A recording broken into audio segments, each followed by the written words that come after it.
नमस्कार, मैं हूं सौरभ त्रिपाठी। आप देख रहे हैं इंडिया न्यूज राजस्थान। बुलेटिन शुरुआत बड़ी खबर से करते हैं। आपके टेलीविजन स्क्रीन पर बड़ी खबर फ्लैश हो रही है इस वक्त की बड़ी खबर आपको बता दें कि भरतपुर बीजेपी नेता कृपाल जगीना की गोली मारकर हत्या का मामला सामने आया है। मृतक के परिजनों ने की आत्मदाह करने की कोशिश। बड़ी खबर इस वक्त की, अस्पताल में पेट्रोल डालकर आत्मदाह करने की कोशिश की गई है। बड़ी खबर इस वक्त की, पोस्टमार्टम कराने के दौरान आत्महत्या करने की कोशिश की गई है। पुलिस ने आत्महत्या की कोशिश करने वाले युवक को हिरासत में लिया। बड़ी खबर।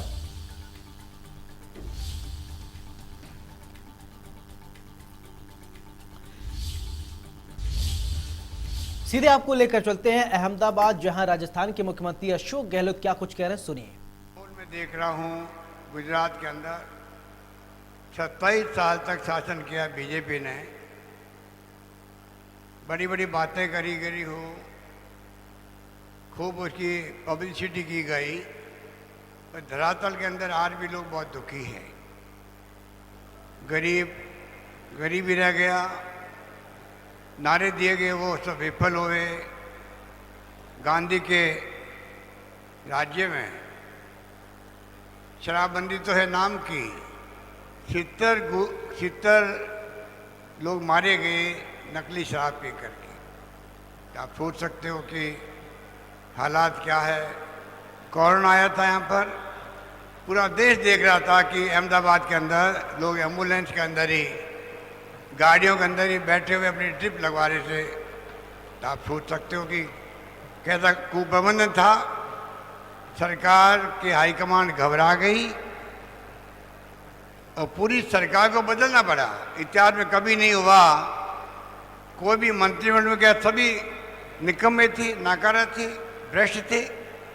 मुख्यमंत्री सहित पूरी कैबिनेट बदल दी गई। उसको आप अंदाज कर सकते हो कितने घबराए हुए लोग हैं ये। पिछली बार भी राहुल गांधी जी के नेतृत्व में आपने शानदार कैंपेन किया। पूरे देश को लगा कि इस बार तो सरकार बदल जाएगी।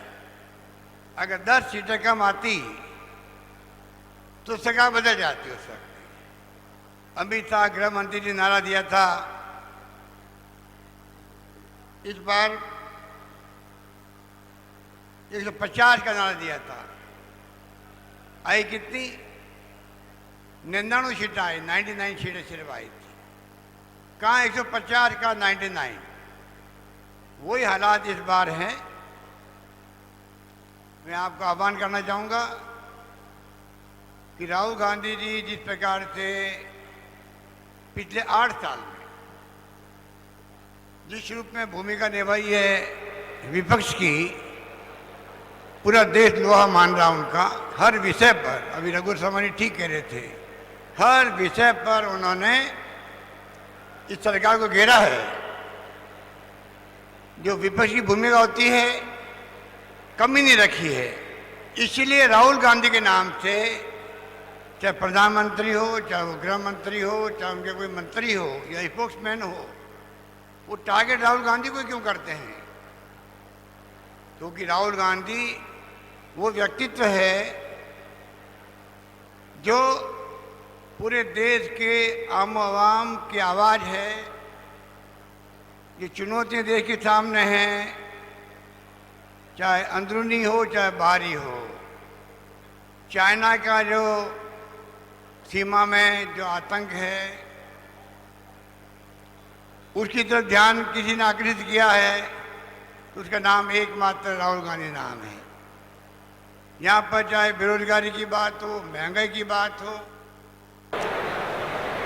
कोरोना की बात हो, सरकार को वार्न किया फरवरी के अंदर, 20 के अंदर ही, परवाह नहीं करी। बाद में भुगता, पूरा देश भुगता। दूसरी लहर में तो ऑक्सीजन की कमी से कितने लोग मारे गए थे, आप सबको मालूम है। इसलिए मैं कहना चाहूँगा कि इस बार आप लोग कमर कस ले। आप पार्टी को तो आप लोग गुजरात में अलाउ ही नहीं करें।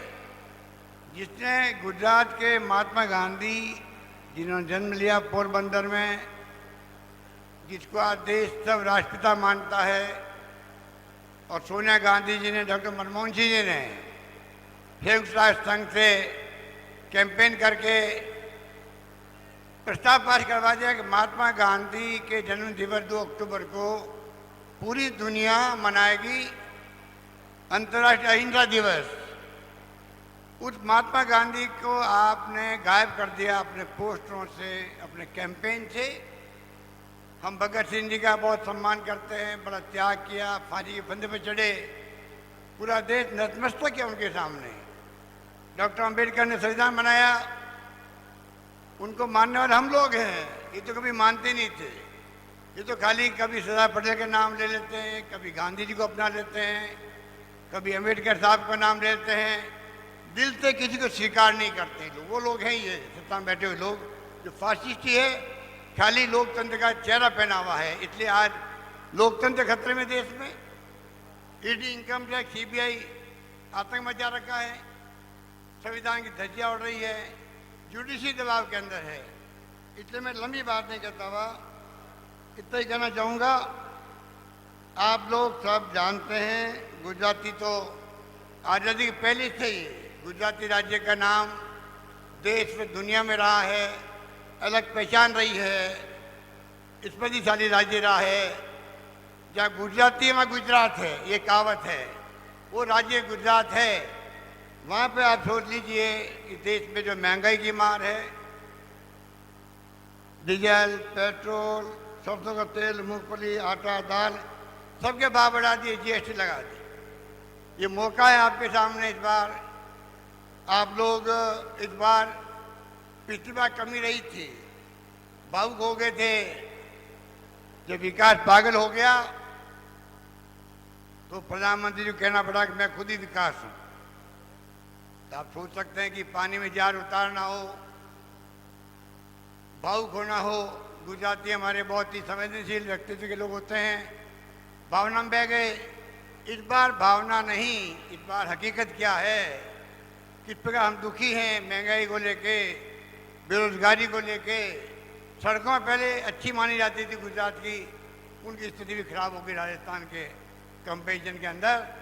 इसलिए मैं आपको कहना चाहूँगा, कृपा करके आप इस बार चूके नहीं।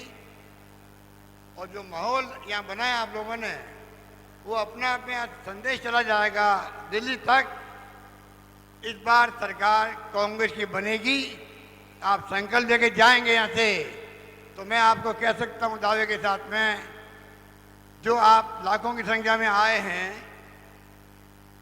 इतनी भारी सभा की है आपने, मैं भी यहाँ रहा हूँ पिछले 1 साल तक, मैं कह सकता हूँ दावे के साथ में, इस बार गुस्सा पिछली बार से ज़्यादा अधिक है। और आप अगर तय कर लेंगे तो ये जो लोग बैठे हुए सत्ता में, 2 मंत्रियों को इस्तीफे करने पड़े भाई इनको 4-6 महीने में ही। क्यों करने पड़ गए? हालात बड़े खराब हैं सब क्षेत्रों में। फिर खाली आपके दिमाग में आना चाहिए कि हम जीत सकते हैं। ये भावना अगर आपने घर कर गई आपके दिलो दिमाग के अंदर, तो मैं समझता हूँ इस बात जीत को कोई रोक नहीं पाएगा। यही बात कहता हूँ, मैं अपनी बात समाप्त करता हूँ। धन्यवाद। जय हिंद। धन्यवाद। खूब खूब आभार अशोक गहलोत जी। हमने आवाज दी है तुम्हें, हमने आवाज दी है तुम्हें बड़ी नाज के साथ।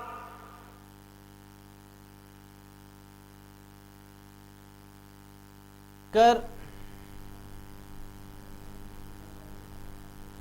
और मैं जानता हूं कि यहां गुजरात में 25 साल से आप क्या सह रहे हो, मैं समझता हूं। आपकी लड़ाई एक राजनीतिक पार्टी से नहीं है,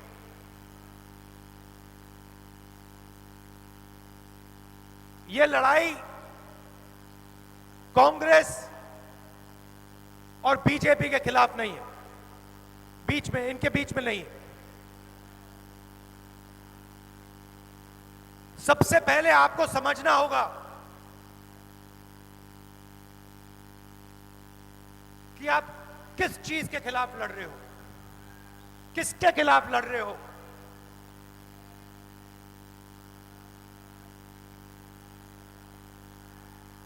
देखिए,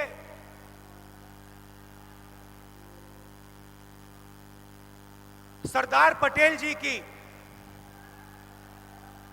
बीजेपी ने मूर्ति बनाई। सरदार पटेल जी की दुनिया में सबसे बड़ी मूर्ति बीजेपी, नरेंद्र मोदी जी और आरएसएस के लोगों ने बनाई। सही? सरदार पटेल जी थे क्या? उन्होंने अपनी जिंदगी किन लोगों के लिए दी? वो किससे लड़े और क्यों लड़े? सबसे पहले सरदार पटेल जी सिर्फ एक व्यक्ति नहीं थे। आपने उनकी शरीर की मूर्ति बनाई, मगर वो सिर्फ एक व्यक्ति नहीं थे, वो गुजरात और हिंदुस्तान की किसानों की आवाज थे। मतलब जो भी उनके मुंह से निकलता था,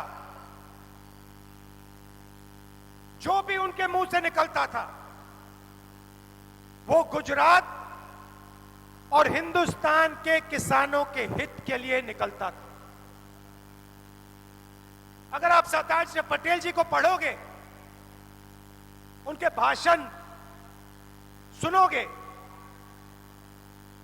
उन भाषणों में किसानों के खिलाफ उन्होंने अपनी पूरी जिंदगी में एक शब्द नहीं कहा।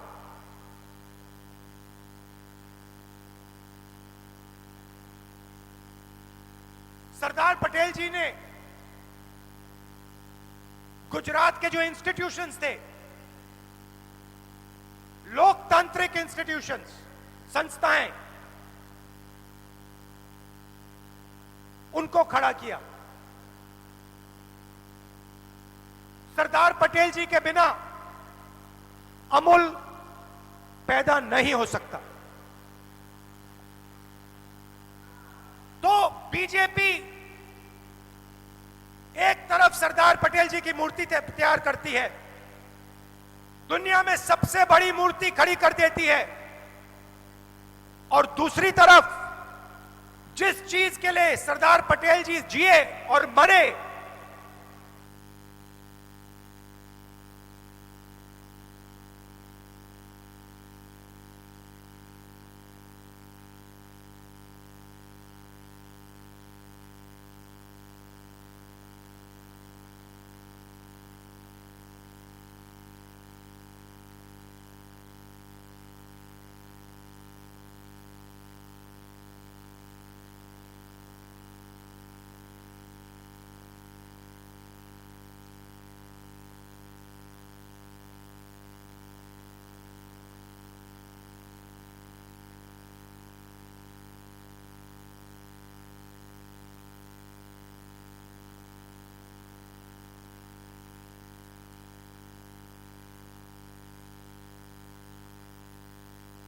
तो कांग्रेस नेता राहुल गांधी को आप सुन रहे हैं। राहुल गांधी ने बीजेपी पर सीधे तौर पर निशाना साधा।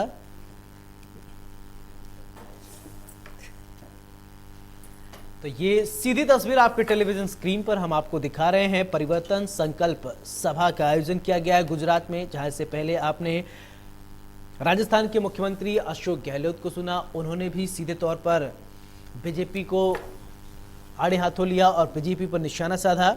इसके बाद अब राहुल गांधी मंच से बोलते हुए उन्होंने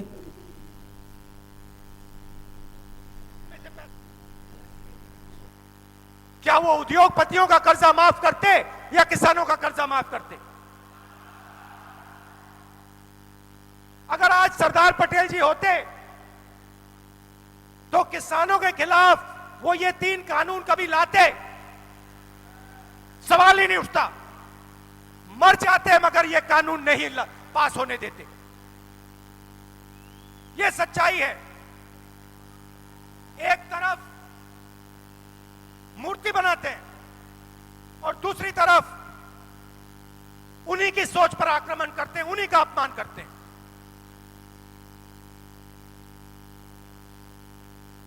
कांग्रेस पार्टी ने छत्तीसगढ़ में, राजस्थान में, मध्य प्रदेश में, पंजाब में, कर्नाटक में किसानों का कर्जा माफ किया।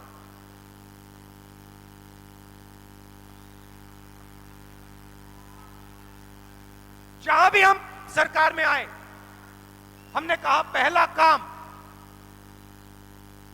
सरदार पटेल जी जो करते वो हम करके दिखाएंगे, और हमने कर्जा माफ कर दिया।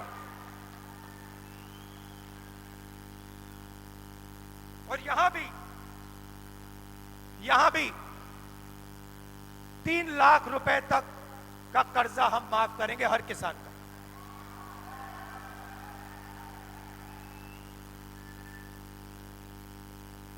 आप देखिए, मैंने आपसे पहले कहा आप लड़ किसके खिलाफ रहे हो। आमतौर से लोकतंत्र में राजनीतिक पार्टियों के बीच में लड़ाई होती है। कांग्रेस और बीजेपी पार्टियों के बीच में होती है, और जो प्रदेश के, देश के जो इंस्टीट्यूशंस होते हैं, संस्थाएं होती हैं, आमतौर से ये न्यूट्रल रहती हैं, ये अंपायर का काम करती हैं। चाहे वो पुलिस हो, इलेक्शन कमीशन हो, मीडिया हो, बाकी जो इंस्टीट्यूशंस होते हैं, संस्थाएं होती हैं, ये एम्पायर का काम करती है। मगर गुजरात में जिन संस्थाओं को सरदार पटेल जी ने बनाया, जिन संस्थाओं की नींव सरदार पटेल ने रखी थी, चाहे वो पुलिस हो, चाहे वो मीडिया हो, चाहे वो जुडिशरी हो, चाहे हो विधानसभा हो, इन सब संस्थाओं को बीजेपी ने कैप्चर कर दिया है, कंट्रोल कर दिया। मतलब यहां पे आप एक राजनीतिक पार्टी से नहीं लड़ रहे हो, यहां पे आप गुजरात का जो प्रदेश है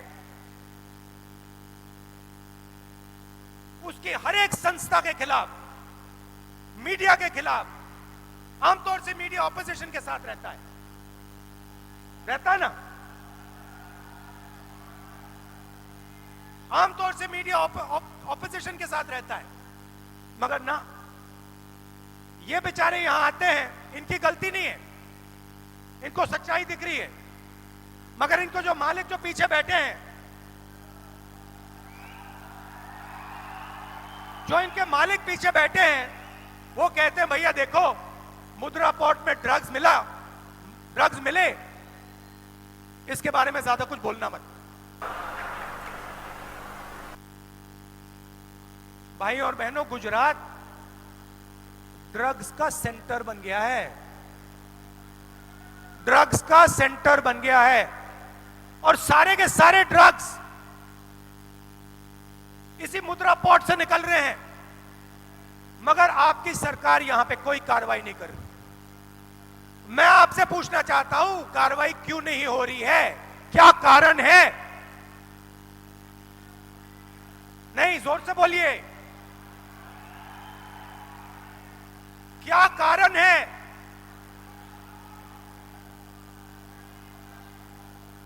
कि हर 2-3 महीने मुद्रा पोर्ट में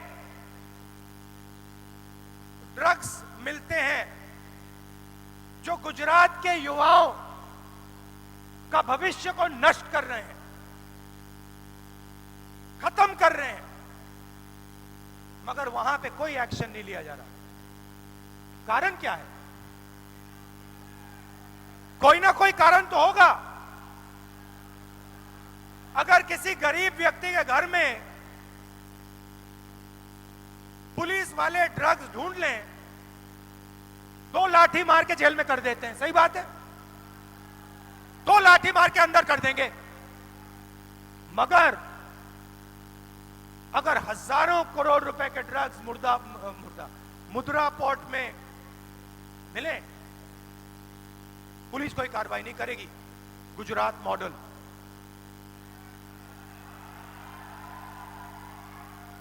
गुजरात मॉडल 2-3 उद्योगपतियों का, 3-4 उद्योगपतियों का राज। 100% मीडिया का कंट्रोल। उन उद्योगपतियों को जितनी भी जमीन चाहिए 2 मिनट में सरकार उनको दे देगी। मगर अगर गुजरात का गरीब हाथ जोड़ के, आदिवासी हाथ जोड़ के थोड़ी सी जमीन मांगे,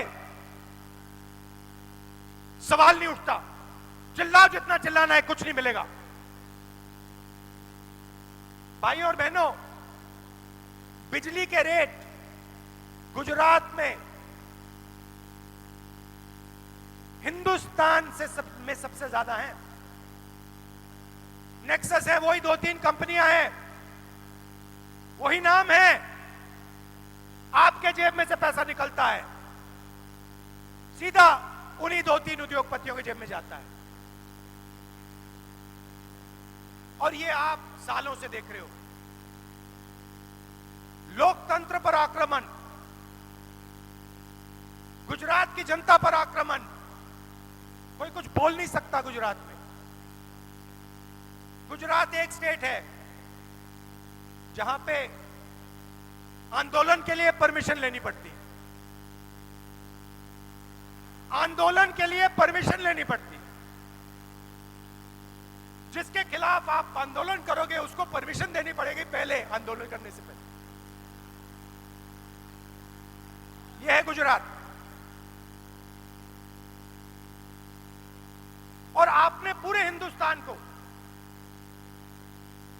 अगर हिंदुस्तान के किसी भी व्यक्ति को व्यापार समझना हो, बिजनेस समझना हो, तो गुजरात उसको सिखा सकता है। आप सबसे आगे हो, मगर आपकी स्ट्रेंथ क्या थी? आपकी कॉम्पिटिटिव एडवांटेज क्या थी? बड़े अरबपति नहीं, स्मॉल और मीडियम इंडस्ट्री आपकी स्ट्रेंथ थी। जो छोटे व्यापारी होते हैं, मिडिल साइज व्यापारी होते हैं, वो आपकी स्ट्रेंथ थी। आप मुझे बताइए, वो जो आपकी स्ट्रेंथ थी उसका क्या हुआ? क्या गुजरात की सरकार जो छोटे व्यापारी होते हैं, स्मॉल और मीडियम बिजनेसेस होती हैं, क्या उनकी मदद करती है? नोटबंदी से जो छोटे व्यापारी हैं, मिडिल साइज व्यापारी हैं, उनको फायदा हुआ? आप किसी भी दुकानदार से पूछ लीजिए, आपको बताएंगे, सब के सब बताएंगे कि नोटबंदी ने हमें नष्ट कर दिया। गलत जीएसटी लागू की, वही सवाल आप फिर से पूछिए, किसी भी दुकानदार से पूछिए जीएसटी से आपका फायदा है या नुकसान, वो आपको बताएगा नुकसान, नुकसान, नुकसान। तो अगर किसानों को फायदा नहीं, मजदूरों को फायदा नहीं, छोटे व्यापारियों को फायदा नहीं, स्मॉल और मीडियम बिजनेस को फायदा नहीं, तो फायदा किसको? फायदा किसको? वही 3, 4, 5 बड़े उद्योगपतियों को। पूरा का पूरा गुजरात, आपका पूरा का पूरा प्रदेश उन्हीं 4-5 लोगों के हवाले कर दिया है। एयरपोर्ट हो, पोर्ट हो, इंफ्रास्ट्रक्चर हो, टेलीकॉम हो, कुछ भी हो, उन 5 के पास पूरा का पूरा उनके हवाले कर दिया है। यह आपकी सच्चाई है।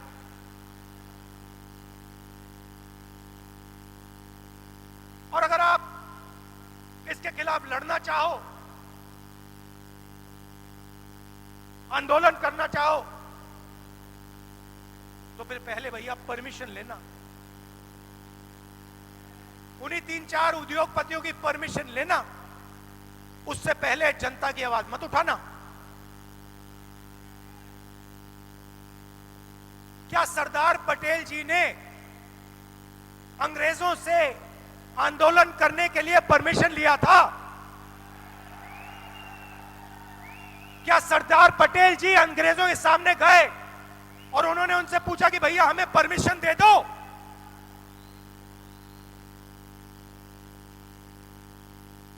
अगर आप सरदार पटेल जी से कहते कि एक ऐसा दिन आएगा कि जनता की आवाज उठाने के लिए गुजरात में परमिशन लेनी पड़ेगी, सरदार पटेल जी आपको क्या कहते? सरदार पटेल जी कहते उस सरकार को उठा के बाहर फेंको, निकालो। जो सरकार गुजरात की जनता से कहती है कि आंदोलन करने से पहले तुम्हें परमिशन लेना होगा, उसको निकालो, सरदार पटेल जी कहते। यह सच्चाई है। तो आप किसी एक राजनीतिक पार्टी से नहीं लड़ रहे हो, आप उसी विचारधारा से लड़ रहे हो जिसके खिलाफ सरदार पटेल जी लड़े थे।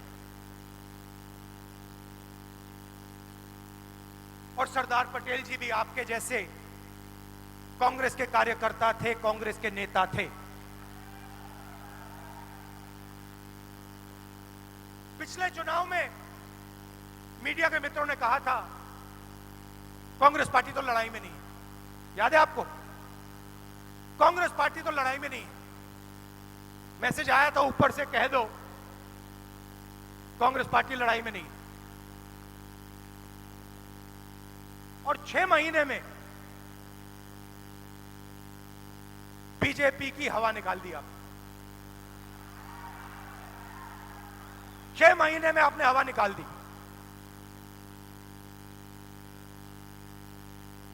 थोड़ी सी कमी रही, मगर आप बब्बर शेर जैसे लड़े,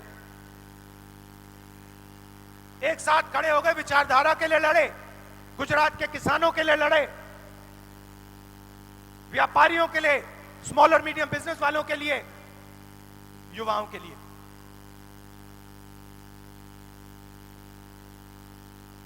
और वही इस बार होगा। देखिए, मीडिया कुछ भी कह ले और इनको कहना पड़ता है, इन बेचारों की गलती नहीं है, ऊपर से ऑर्डर आता है।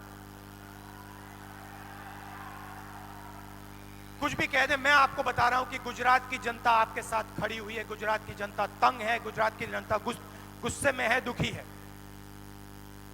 बस आपको गुजरात की जनता के साथ खड़ा होना है और आपकी सरकार गुजरात की जनता की सरकार, गुजरात की आवाज की सरकार बन जाए।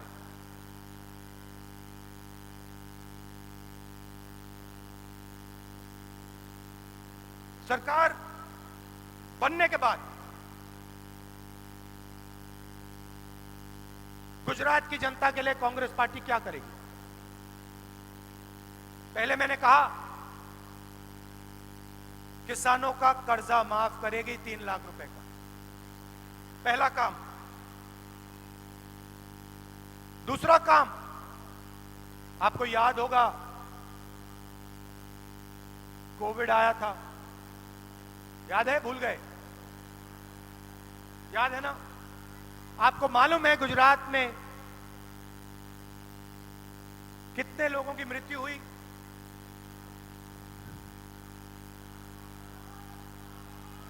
3 लाख लोग, 3 लाख लोगों की मृत्यु हुई। आपने सोशल मीडिया पे, व्हाट्सएप पे, फेसबुक पे आपने देखा होगा, अस्पताल के सामने आपने लोगों को देखा होगा। क्या बीजेपी की सरकार ने कॉम्पनसेशन दिया?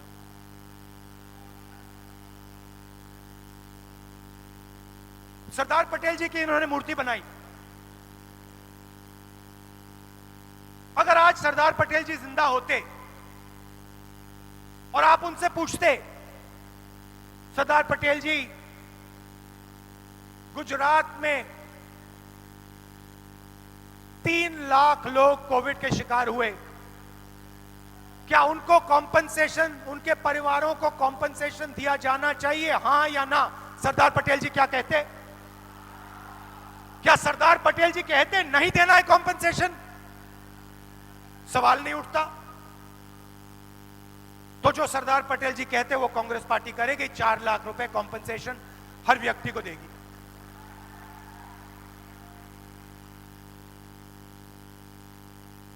किसानों का बिजली बिल माफ करेगी और 300 यूनिट बिजली के जनरल कस्टमर्स को देगी। 3000 इंग्लिश मीडियम स्कूल और लड़कियों के लिए मुफ्त में शिक्षा कांग्रेस पार्टी देगी। हजारों स्कूलों को बीजेपी की सरकार ने बंद किया है। सरदार पटेल जी की मूर्ति लगाई हुई है, हजारों स्कूल को बंद कर रहे हैं। तो हम 3000 इंग्लिश मीडियम स्कूल खोलेंगे और मुफ्त में लड़कियों को शिक्षा देंगे। और जो मिल्क प्रोड्यूसर्स हैं उनको 5 रुपए की सब्सिडी और गैस सिलेंडर जो आज 1000 रुपए का है वो हम 500 रुपए में देंगे। जो यूपीए के समय में 400 रुपए हुआ करता था, जो आज 1000 रुपए है।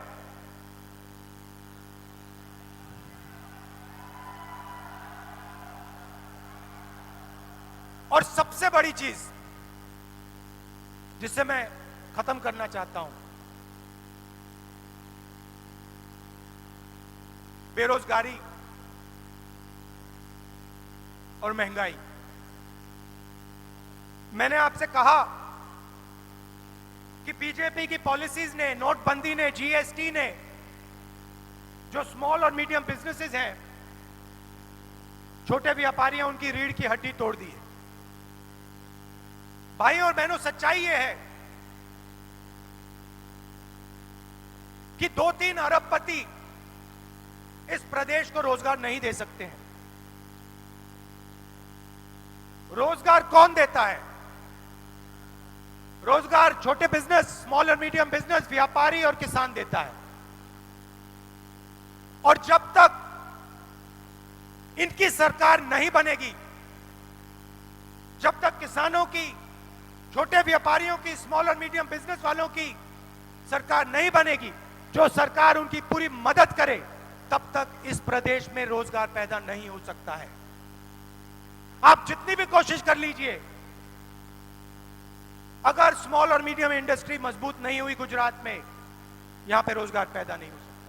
अगर बैंक के दरवाजे किसानों के लिए, स्मॉल और मीडियम बिजनेसेस के लिए, डायमंड इंडस्ट्री के लिए, टेक्सटाइल इंडस्ट्री के लिए नहीं खुले, तो यहां पे रोजगार पैदा नहीं हो सकता है। और गुजरात के जो युवा हैं भटकते फिरेंगे, मगर उनको रोजगार नहीं मिलेगा। और कांग्रेस पार्टी का फोकस उन युवाओं को रोजगार देने पर होगा। पूरा का पूरा फोकस हम गुजरात के युवाओं को रोजगार देने में लगा देंगे और 10 लाख युवाओं को हम रोजगार देंगे।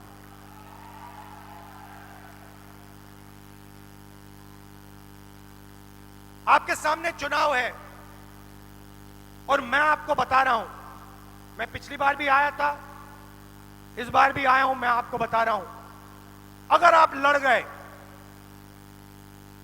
पिछली बार जैसे अगर आप लड़ गए, मैं आपको गारंटी देके कह रहा हूं, यहां पे कांग्रेस पार्टी की सरकार बनने जा रही है।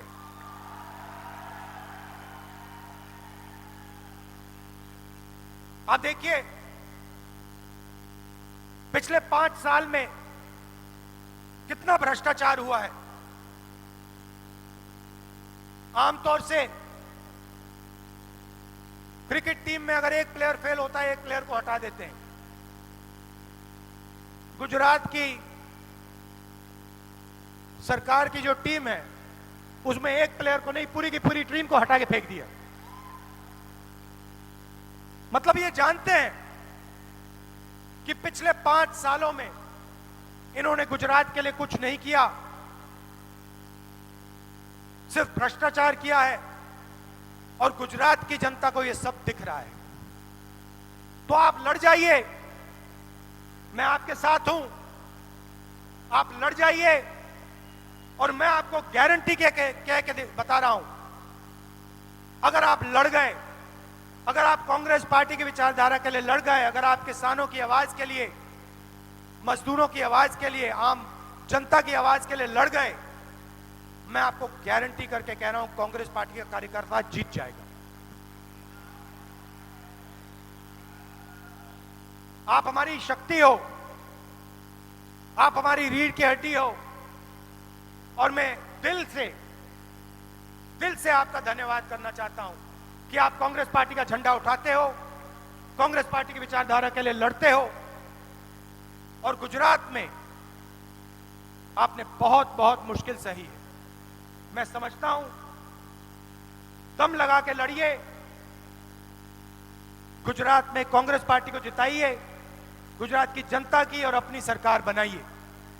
बहुत बहुत धन्यवाद, नमस्कार, जय हिंद। ખૂબ ખૂબ આભાર. હવે હું આભાર વિધિ માટે ડોક્ટર જીતુભાઈ પટેલે વિનંતી કરીશ કે તેઓ આભાર વિધિ કરે. ગાંધી અને સરદારના ગુજરાતમાંથી હમ દો હમારે દો અને ઈડીને જેણે લલકાર કર્યો છે અને પરિવર્તનનો એક નવો સંદેશ લઈ 7મીએ ભારત જોડો યાત્રાએ નીકળવાના છે એવા હિન્દુસ્તાનના ભવિષ્ય રાહુલ ગાંધીજીનો હું આભાર માનું છું. રાજસ્થાનના ગાંધી અને ગુજરાતના